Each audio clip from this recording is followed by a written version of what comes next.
Hello Ram Ram दोस्तों, study art song में आपका बहुत बहुत स्वागत है। आज हम उन्हीं चित्रों के बारे में बात करने जा रहे हैं जो परीक्षाओं में बार बार आते हैं। हमने इन चित्रों पर, इन महत्वपूर्ण चित्रों पर एक वीडियो तो बना दिया था। अब दूसरा वीडियो महत्वपूर्ण चित्रों का हम आपके सामने लेकर आए हैं। तो आपसे उम्मीद है दोस्तों कि इस वीडियो को आप बहुत पसंद करोगे और लाइक करोगे, साथ ही साथ सब्सक्राइब भी करोगे। तो देखिएगा दोस्तों, ये जो वीडियो है वो महत्वपूर्ण चित्रों का वीडियो है और इसमें हमने उन्हीं चित्रों को शामिल किया है जो परीक्षा की दृष्टि से बार बार इम्पोर्टेंट समझे जाते हैं, यानी बार बार परीक्षाओं में आते हैं।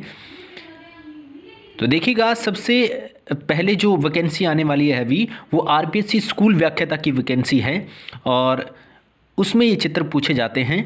उसके बाद डीएसएसबी में भी चित्र पूछे जाते हैं। पीजीटी और टीजीटी केवीएस अनवीएस इन्हीं में भी चित्र पूछे जाते हैं और नेट में भी ये चित्र पूछे जाते हैं। तो देखिएगा दोस्तों, अब अपने सीधे बात करते हैं उन चित्रों के बारे में जो महत्वपूर्ण चित्र रचना में हमने चित्रों को शामिल किया है। तो चलिए देखिए दोस्तों, जो पहला चित्र हमने लिया है वो राजस्थान का प्रसिद्ध चित्र है, यानी भारत का भी प्रसिद्ध चित्र इसे माना जाता है।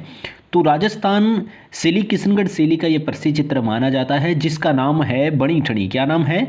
बणी ठनी, यानी बन ठन कर रहने वाली महिला का यह चित्रण है जो सावंत सिंह के दरबार में, यानी किशनगढ़ शैली, यानी किशनगढ़ राज्य का जो राजा था जिसका नाम था सावंत सिंह, और नगरवासी यानी नगर के जो लोग थे वो इस राजा को, सावंत सिंह राजा को नागरीदास के उपनाम से जानते थे। तो नागरीदास के उपनाम से राजा कौन जाना जाता था?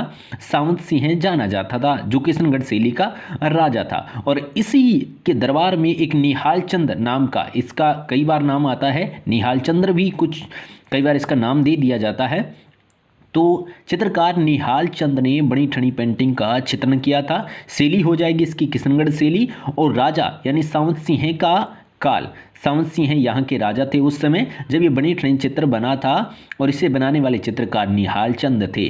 और ये किसके समान मानी गई है? तो बणी ठनी की जो पेंटिंग है वो विश्व प्रसिद्ध, यानी विश्व प्रसिद्ध मोनालिसा की जो पेंटिंग है जो लियोनार्डो विंची के द्वारा बनाई गई थी, इसके समकक्ष मानी जाती है। तो बहुत ही सुंदर ये पेंटिंग है और बिल्कुल जल रंग में बनाई गई है, वो भी पारदर्शिता के साथ। किसके साथ? पारदर्शी रंगों के साथ इस चित्र को बनाया गया है, जो विश्व प्रसिद्ध भी कहलाता है ये चित्र। ठीक है ना? यानी मोनालिसा के बाद में अगर विश्व प्रसिद्ध चित्र कोई है तो वो है भारत का प्रसिद्ध चित्र, यानी राजस्थानी शैली किशनगढ़ का बणी ठनी है। उसके बाद शिकार दृश्य की बात करते हैं। ये भी राजस्थानी शैली से ही संबंध रखता है। राजस्थान की कौन सी शैली है जिसमें सर्वाधिक शिकार दृश्यों का चित्रण हुआ था? तो राजस्थान की शिकार दृश्यों के लिए फेमस जो शैली है वो है कोटा शैली। कोटा शैली में राव उमेद सिंह के काल में सर्वाधिक शिकार दृश्य का चित्रण किया गया है, क्योंकि राव उमेद सिंह को शिकार का बहुत ही शौक था और इसी वजह से उन्होंने अपने दरबारी चित्रकारों से शिकार के दृश्यों का चित्रांकन करवाया था। तो शिकार दृश्य किस शैली का हो जाएगा? तो इसकी शैली हो जाएगी कोटा शैली। और बणी ठनी कौन सी शैली का है? तो बणी ठनी हो जाएगा किशनगढ़ शैली का, जो हाल ही में क्या है, अजमेर में है, और किशनगढ़ अब क्या है, एक तहसील है। ठीक है? तो अब चलिएगा तीसरे चित्र के बारे में बात करते हैं। दो चित्र हमने बता दिए हैं, तीसरा चित्र जो अपना है वो कौन सा चित्र है जो इम्पोर्टेंट है? तो देखिएगा, तो चलिए दोस्तों अब अपने तीसरे चित्र के बारे में बात करते हैं। तीसरे चित्र के बारे में, तो तीसरा अपना जो चित्र है वो है खुली दीर्घा पर बैठी महिलाएं। ये चित्र कौन सी शैली का हो जाएगा? तो शैली हो जाएगी इसकी बीकानेर। कौन सी शैली है? बीकानेर शैली का ये चित्र है, बीकानेर दरबार शैली का ये चित्र है। उसके बाद ये एकमात्र ऐसी शैली थी राजस्थान की जिस पर मुगल शैली का सर्वाधिक प्रभाव पड़ा था। किस शैली का पड़ा था? मुगल शैली का, क्योंकि मुगल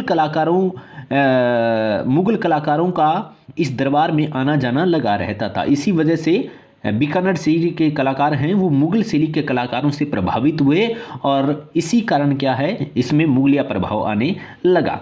ठीक है ना? क्योंकि ये जो मुगल शैली के जो राजा थे इनका संबंध है वो किससे था? बीकानेर के महाराजाओं से था, और इसी वजह से क्या है, इन कलाकारों का आपसी आना जाना लगा रहता था और इसी वजह से बीकानेर शैली पर मुगल शैली का प्रभाव आ गया। रंग रूप रेखा तान पोत अंतराल में क्या है, सब में क्या है, ये बीकानेर शैली प्रभाव आया।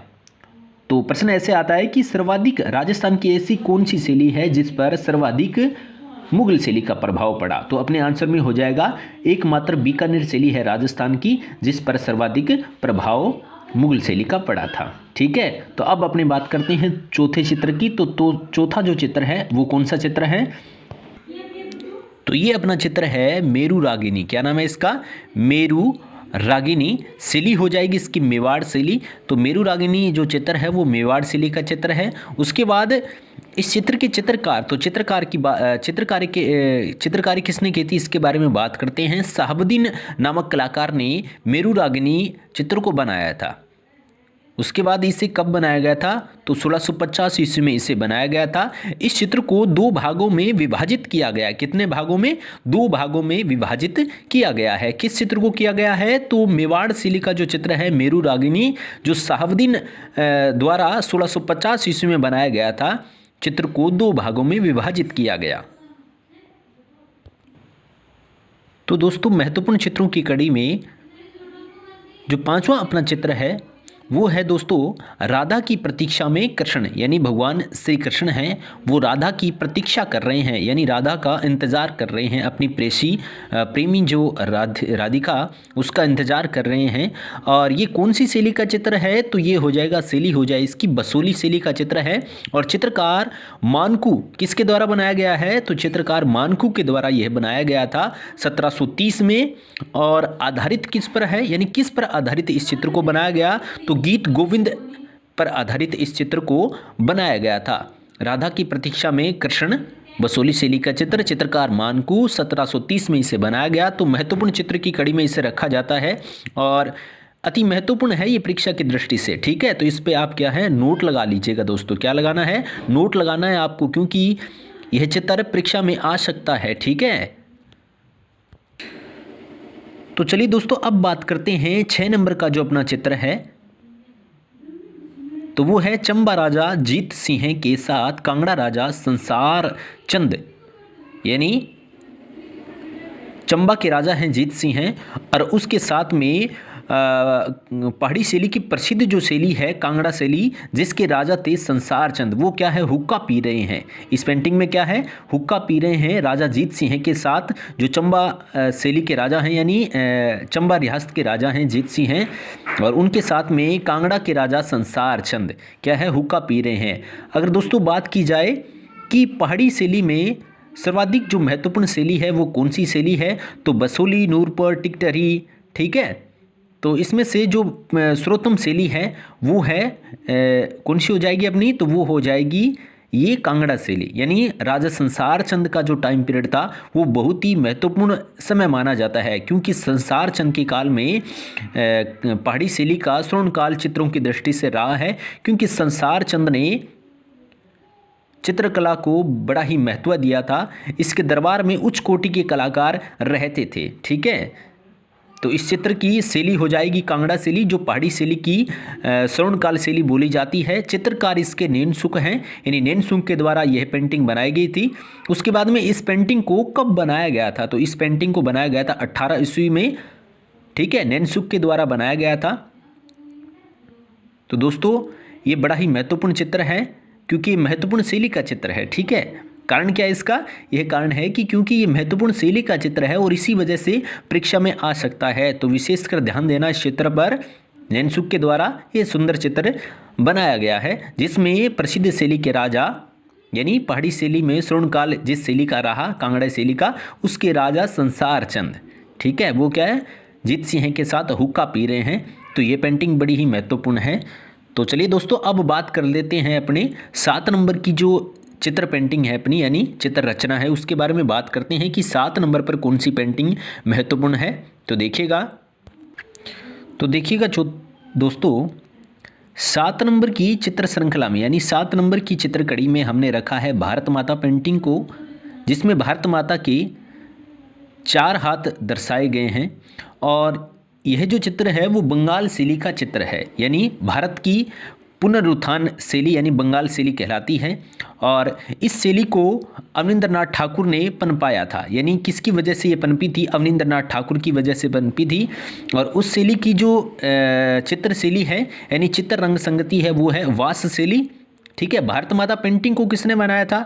तो भारत माता जो पेंटिंग है उसे अवनींद्रनाथ ठाकुर के द्वारा बनाया गया था। दोस्तों सॉरी, यहाँ पर मैंने नंदलाल बोस लिख दिया है, तो आप ध्यान देना, ये नंदलाल बोस की वजह से, ये नंदलाल बोस की नहीं बनाया इस पेंटिंग को बनाया है अवनींद्रनाथ ठाकुर ने। तो यहाँ पर क्या है, आप इसे काट देना और अवनींद्रनाथ ठाकुर लिखना। ठीक है, उसके बाद में इसका समय क्या हो जाएगा? तो इसका समय हो जाएगा 1905 में इसे बनाया गया था। तो दोस्तों अब बात करते हैं इस पेंटिंग के बारे में कि भारत माता यानी 1905 में बंगाल विभाजन के विरुद्ध हुए आंदोलन से प्रेरित होकर, आंदोलन हुआ था बंगाल विभाजन के विरुद्ध, तो उस आंदोलन से प्रभावित हुए थे अवनींद्रनाथ ठाकुर।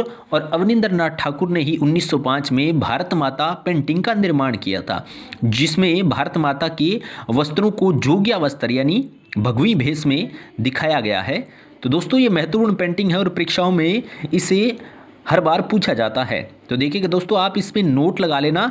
और यहाँ पर चित्रकार नंदलाल बोस की जगह यहाँ पर क्या करना है, आपको करना है अवनींद्रनाथ ठाकुर, यानी जिन्होंने बंगाल शैली के जिनको बंगाल शैली का जन्मदाता कहा जाता है। और ये जो नंदलाल बोस हैं वो उनके शिष्य हैं। ठीक है ना, बंगाल शैली में क्या है, बंगाल शैली में नंदलाल बोस थे, लेकिन ये क्या है, अवनींद्रनाथ ठाकुर के शिष्य थे। ठीक है, E.V. हवेल आए थे, उसके बाद उसके बाद अवनींद्रनाथ ठाकुर आए थे, उसके बाद अवनींद्रनाथ ठाकुर के शिष्य कौन थे? ये नंदलाल बोस, यानी बोस भी कहा जाता है इसे और बसु भी कहा जाता है। तो यहाँ पर नंदलाल को काटकर आपको करना है अवनींद्रनाथ ठाकुर, बंगाल शैली के जन्मदाता हैं। ठीक है, तो भारत माता पेंटिंग अवनींद्रनाथ ठाकुर के द्वारा ही बनाई गई थी। ठीक है, क्षमा करना ये गलती से हो गया। उसके बाद में देखिएगा 8 नंबर की चित्र श्रृंखला में हमने रखा है, जो 8 नंबर का जो चित्र है वो देखिएगा आगे।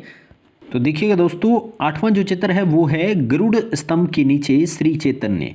अब देखिएगा ये जो चित्र है ये बंगाल शैली के प्रसिद्ध कलाकार अवनींद्रनाथ ठाकुर के शिष्य के द्वारा यानी नंदलाल बोस के द्वारा यह बनाया गया है। ठीक है, शैली हो जाएगा बंगाल शैली। उसके बाद जो इसकी रंगों की तकनीक यानी रंग तकनीकी है, वास पेंटिंग तो आपको पता ही है कि बंगाल शैली से ही इसका जन्म हुआ था, वास चित्रण का। ठीक है, तो टेम्परा के साथ क्या है, वास चित्रण इस चित्र में लगाया गया है। चित्रकार हो जाएंगे इसके नंदलाल बोस। उसके बाद 9वां जो चित्र है अपना वो है उमर खयाम।